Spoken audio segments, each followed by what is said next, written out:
La personnalité juridique permet de détenir la capacité juridique. C'est l'aptitude à une personne à être titulaire de droits et d'obligations et de les exercer. Une personne physique acquiert la capacité juridique à sa majorité, donc c'est-à-dire 18 ans. Alors, il faut qu'on distingue la capacité de jouissance, c'est-à-dire l'aptitude à avoir des droits et des obligations, tels que le droit de grève, le droit de propriété, etc. Et puis, on distingue aussi la capacité d'exercice. C'est le droit de les mettre en œuvre soi-même sans être représenté. C'est la capacité à exercer son droit de jouissance. Alors, certaines personnes n'ont pas la capacité d'exercice ou l'ont partiellement.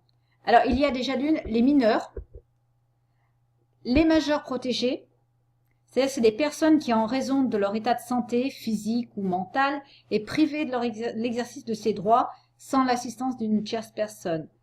Et la justice peut être amenée aussi à les protéger sur demande, évidemment. Alors là, on parle de sauvegarde de justice, c'est dans le cas où une personne a perdu ses facultés physiques ou mentales, et on parle d'une protection simple. Et puis, il y a la curatelle, c'est-à-dire que le majeur peut effectuer certains actes seul, sinon, pour tous les autres, il a besoin d'une personne, c'est-à-dire le curateur. Et puis, il y a la tutelle. Alors là, la personne physique ne peut faire aucun acte seul. Il doit être représenté dans les actes de la vie quotidienne par un tuteur. Alors, pour résumer,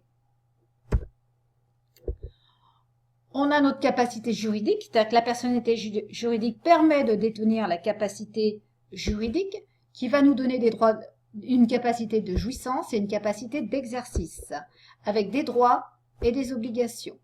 Par contre, certaines personnes n'ont pas la capacité juridique ou qu'une partie de cette capacité juridique, ce sont les mineurs et les majeurs protégés.